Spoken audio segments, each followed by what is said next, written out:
Olá, ouvintes. Me chamo Arthur Mendes, sou graduando do curso de Licenciatura em História pela Uninter. Meu polo de apoio presencial é o de João Molevade, de Minas Gerais. Hoje discutiremos os anos inflacionários brasileiros com o intuito de compreender melhor como se desenvolveu nossas políticas econômicas e como essas afetaram diretamente nossa população nesse período tão conturbado economicamente para o país. Para alcançar esses objetivos, conversaremos hoje com um convidado que vivenciou esse período e partilhará conosco suas experiências durante a hiperinflação dos anos 80, para que possamos contextualizar melhor as pessoas comuns nesse período. Para início de conversa, é importante lembrar que o Brasil havia contraído a dívida externa na ditadura militar para financiar tanto empresas estatais que orientavam a economia nacional quanto a indústria privada.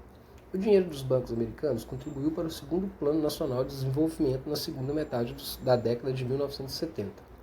A hiperinflação brasileira teve suas origens em 1979, quando explodiu a segunda crise internacional do petróleo, provocando uma subida dos preços desse produto.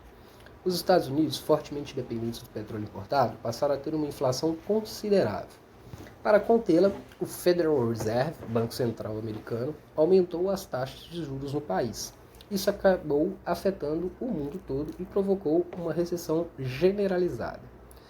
As dívidas que países da África e da América Latina tinham com os bancos dos Estados Unidos subiram exponencialmente, porque estavam financiadas aos juros ingleses, por sua vez vinculados aos juros americanos, e se tornaram impagáveis.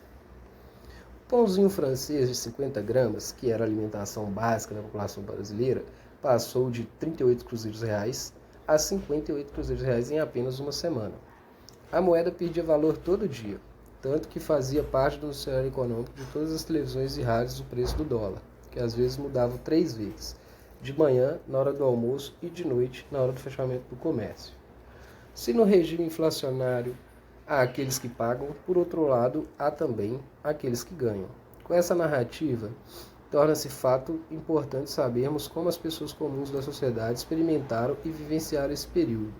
Por isso, hoje faremos uso da história oral, que nada mais é que o trabalho de pesquisa que faz uso de fontes orais, coletadas por meio de entrevista oral. Hoje estamos aqui então com o professor José Antônio de Paula, mineiro, 59 anos. Sou o professor José Antônio, já tenho muitos anos de magistério. Atualmente não estou em sala de aula mais, eu estou em contagem regressiva para aposentar, então já estou fora de sala de aula. Estou no financeiro da escola,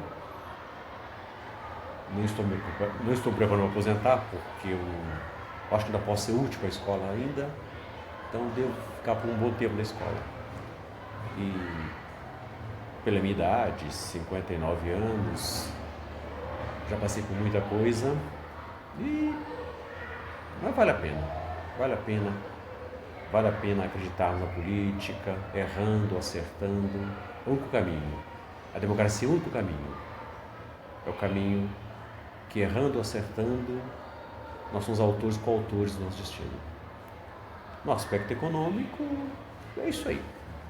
A população, ela precisa acompanhar mais de perto, cobrar do governo, cobrar austeridade, cobrar que o governo enxugue a máquina pública, que gaste menos e invista mais em questões básicas, saúde, educação, estrada, moradia, infraestrutura, para gerar riquezas, né? E para melhor distribuir isso para a população. Na época da hiperinflação, foram relatados vários casos de famílias que estocavam alimentos por meses, para que durassem e iam ao mercado de manhã, pois à tarde os preços subiam descontroladamente.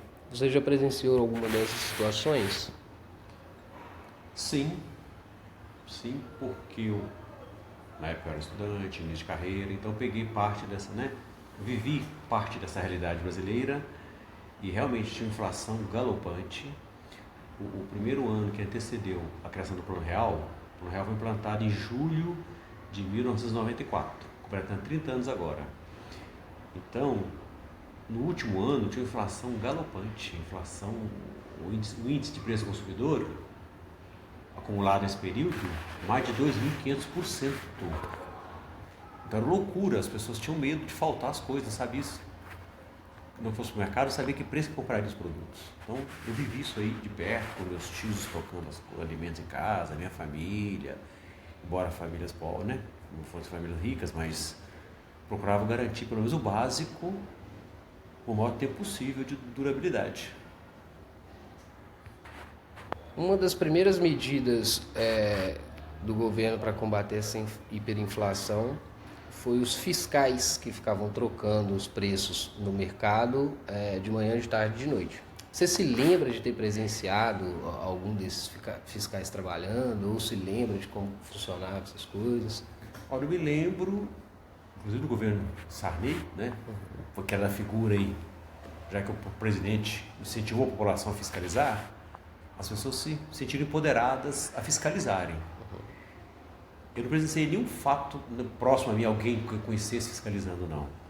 Mas o noticiário trazia constantemente os fiscais do governo, né? Pessoas que se intitulavam fiscais e que iam ao do mercado, que gritavam, que, né, empunhavam cartazes, tentando denunciar e ver se o governo freava esse aumento de preços. Você considera que essa restrição e escassez de alimentos tem aumentado o problema da fome no Brasil e impactado diretamente a qualidade de vida das pessoas? Eu acredito que sim, né? Porque o mercado privilegia o lucro. Então, em nome do lucro, é preferível exportar o produto. O agro, por exemplo, exporta muito, né? O preço internacional é melhor. Então, isso às vezes desabastece o mercado nacional. Então, realmente impacta sim. Impacta porque a economia estável, a inflação controlada, permite que as pessoas planejem suas compras, seus gastos. Elas sabem que, né, no final do mês o que elas receberem vai cobrir as despesas delas. Além da questão dos alimentos, o Brasil também passou por várias trocas de moedas em um curto espaço de tempo. Como isso afetava o dia a dia das pessoas em pagar contas, fazer compras, juntar dinheiro. Olha, essa instabilidade econômica, né? Nós tivemos várias moedas, cruzeiro, cruzeiro novo, cruzado, volta do cruzeiro, real, cruzeiro real, até a moeda atual, o real. Isso gerava muita, como já foi dito, muita instabilidade para as pessoas, muita insegurança, principalmente para a classe trabalhadora, né? Que ela tinha que se virar com o salário dela. E isso realmente era... As pessoas não tinham perspectiva, não sei de comer, batalhar para comer, para garantir o mínimo de subsistência, né? Como planejar qualquer outra coisa a não ser a subsistência. Você se lembra como as pessoas se protegiam financeiramente? Era mais viável guardar dinheiro, elas gastavam o mais rápido possível, estocavam minério, precioso, algo do tipo? Olha, para a classe trabalhadora não tinha muito, né? Ela tinha que ser grandes matemáticos para poder se virar com salário. Para os investidores, muitos investiam para aplicar o dinheiro no exterior, né? Aplicar em moeda, né? Investir em dólar, que tinha condições também investir em ouro, né? Em aplicações que rendessem. Então, na verdade, você tinha uma fuga até de capital do país, né? Você tinha pessoas que não tinham medo de investir no país. A estabilidade econômica afasta os investidores. Você acha que a inflação, nos dias atuais, pode chegar ao ponto que era nos anos 80? Em função do plano real, dos 30 anos, muitas teorias aí já tentam dizer que sim, que é possível, que o plano real já estaria se esgotando e que a inflação colocaria tudo por terra, né? Então, eu acredito que se não houver um controle da inflação, sim. Depende, teria que ter um outro plano aí para tentar desindexar a economia, né?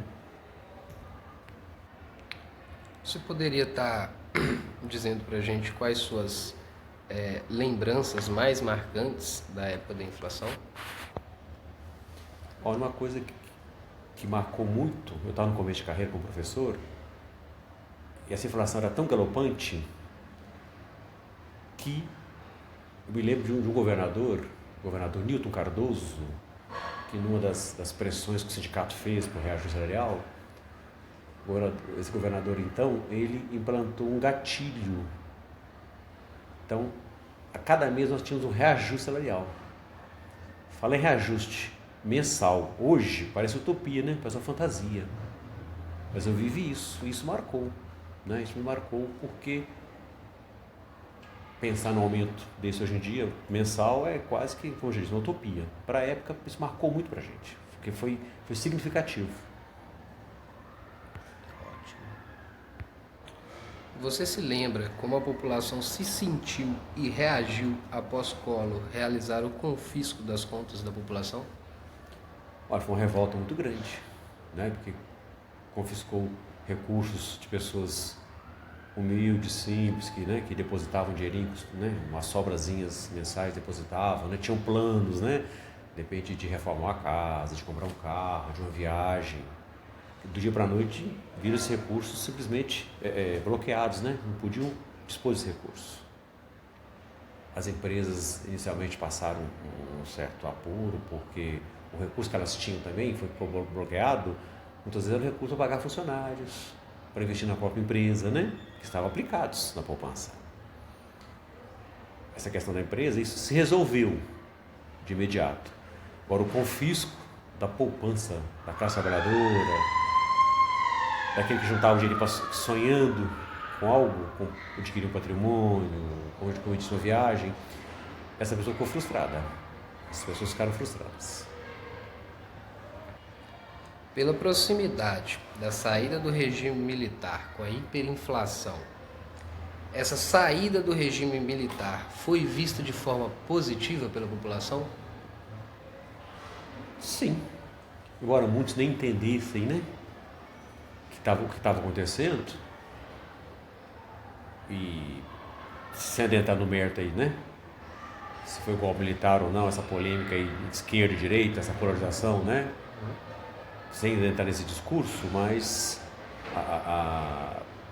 na democracia, o povo escolhe seu destino, né? O povo administra isso aí. Se escolhe bem ou não os governantes, essa conta vai para a população. E no caso de um governo que usa métodos para poder conter a inflação de forma democrática, ele é muito mais convincente para a população do que uma ditadura, algo que impõe um regime que as pessoas mal compreendem, né? Não aceitam. Muito bem, pessoal. Contudo, gostaria de agradecer ao nosso convidado especial, José Antônio de Paula.